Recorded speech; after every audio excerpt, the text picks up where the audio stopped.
नमस्कार। आज हम लोग एक आसन के बारे में सीखेंगे। जैसे पिछले जो भी प्राणायाम वगैरह या अभ्यास सीख रहे हैं तो उसका असर हमारे ऊपर शांतिदायक था। ऐसा ही एक आसन है जिसका नाम ही है शशांक आसन। शशांक कहते हैं चंद्रमा को। इस पृथ्वी पर ऊर्जा के दो स्रोत हैं, सूर्य और चंद्रमा। सूर्य ताप का, गर्मी का, उग्रता का परिचायक, बल का परिचायक। उसके विपरीत चंद्रमा जो है शीतलता का प्रतिनिधित्व करता है। तो हमारे भीतर वो शीतलता कैसे आए? जिनको बहुत ज़्यादा क्रोध आता है उनके लिए ये आसन बहुत ज़्यादा फायदेमंद है, क्योंकि ये वज्रासन समूह में आता है तो इससे पाचन संबंधित भी फायदा हो जाता है।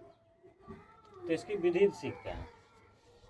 इस तरह से आप वज्रासन में बैठेंगे, पैर का अंगूठा एक साथ रखना है और हील को थोड़ा अलग कर लेंगे और दोनों हील के बीच में बटक को लगाएंगे। रीढ़ की हड्डी सीधी हो जाएगी। अब यहाँ से श्वास लेते हुए दोनों हाथों को ऊपर उठाएं, एकदम शरीर के सीध में हाथ ले आइए। श्वास छोड़ते हुए धीरे धीरे कमर से झुकना शुरू कीजिए। इसको सीधा ऐसे हाथ नीचे नहीं ले आएंगे। कोशिश कीजिए कि हथेली और सिर एक साथ जमीन पे टच हो। फिर जब उठेंगे तो हाथ और सिर उठाएंगे।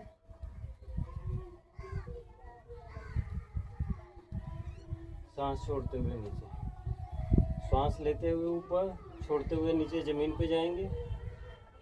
श्वास लेते हुए वापस हाथ ऊपर उठाएंगे, छोड़ते हुए नीचे ले आएंगे। तो इस तरह से 4-5 बार करें। छठी बार जब नीचे जाते हैं, जिनको बहुत ज़्यादा क्रोध आता हो, 5-6 बार करने के बाद यहाँ रोकिए, हाथ को ढीला छोड़ दें।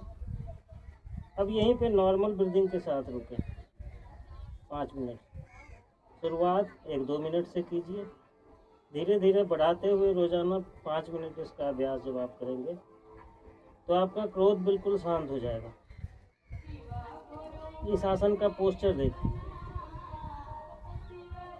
ऐसे लगता है जैसे हम किसी के आगे सरेंडर कर रहे हैं। तो उसी तरह का गुण भी हमारे अंदर पैदा होता है। इसी में अगर पाचन अंग के लिए करना हो तो हाथ की मुट्ठी बांध के इस तरह से नाभि के नीचे लगाइए और छोड़ते हुए आगे झुकिए। यहाँ पे जितनी देर श्वास बाहर रोक सकते हैं रोकिए, श्वास लेते हुए वापस आइए। इस तरह से इसको 8-10 बार ही कर सकते हैं। इस तरह से दोनों ही तरफ से इस अभ्यास को कर सकते हैं। जिनको क्रोध आता है उनको अंतिम स्थिति में 5 मिनट का समय देना है। नमस्कार।